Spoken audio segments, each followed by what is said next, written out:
Nama Dewi Zayanti Zahro, NIM T 2019-8104. Baik, di sini saya akan menjelaskan fotorespirasi. Yang pertama yaitu pengertian. Fotorespirasi atau respirasi cahaya yaitu respirasi pada tumbuhan yang dibangkitkan oleh penerimaan cahaya yang diterima oleh daun. Dikenali pula bahwa keperluan energi dan ketersediaan oksigen dalam sel juga mempengaruhi fotorespirasi. Yang kedua, fotorespirasi merupakan satu contoh proses biokimia dalam tumbuhan yang kurang menguntungkan bagi produktivitas tumbuhan tersebut. Karena fotorespirasi terjadi dengan mengkonsumsi O2 dan menghasilkan CO2, tanpa menghasilkan ATP ataupun karbohidrat secara langsung. Yang ketiga, akibat fotorespirasi, fotosintesis neto atau bersih menjadi jauh lebih rendah daripada seharusnya, sehingga menjadikan hasil pertanian menjadi kurang maksimal. Karena tumbuhan menggunakan energi yang lebih untuk proses yang kurang diperlukan. Pengertian kedua yaitu proses fotorespirasi. Secara biokimia, proses fotorespirasi merupakan cabang dari jalur glikolat.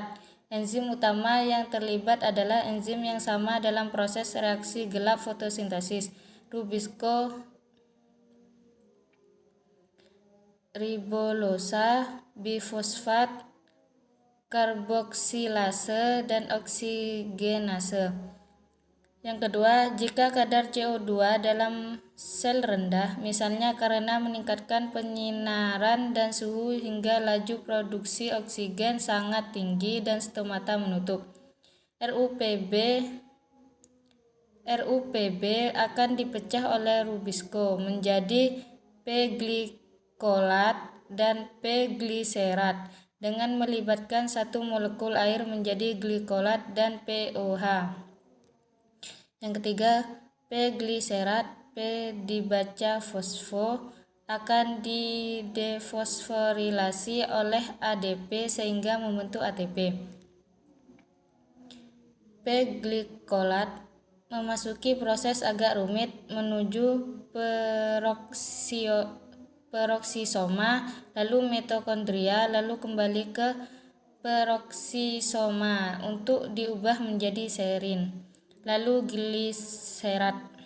gliserat masuk kembali ke kloroplas untuk diproses secara normal oleh siklus Calvin menjadi gliseraldehid 3-fosfor. Yang terakhir, walaupun dianggap tidak terlalu menguntungkan oleh manusia, nyatanya proses ini tetap ada dalam jaringan tumbuhan modern. Hal ini menjadikan banyak peneliti menjadi penasaran untuk mengungkap apa sebenarnya fungsi dari fotorespirasi. Yang terakhir yaitu peranan fotorespirasi. Fotorespirasi memiliki peran dalam menjaga tumbuhan dari kerusakan akibat terlalu banyak cahaya. Tumbuhan yang tidak mampu melakukan fotorespirasi karena kerusakan gen-gennya akan lebih mudah rusak oleh radiasi matahari yang berlebihan dibandingkan tumbuhan normal. Fotorespirasi akan meningkatkan kemampuan tumbuhan dalam melindungi tumbuhannya dari kerusakan akibat cahaya yang berlebihan. Yang kedua, fotorespirasi dianggap bermanfaat karena menyediakan CO2 dan NH3 bebas untuk diasimilasi ulang, sehingga dianggap sebagai mekanisme daur ulang efisiensi. Yang ketiga, pendapat lain menyatakan bahwa fotorespirasi tidak memiliki fungsi fisiologi apapun, baik sebagai penyediaan asam amino tertentu, serin dan glisin, maupun sebagai pelindung klorofil dari perombakan karena fotooksidasi.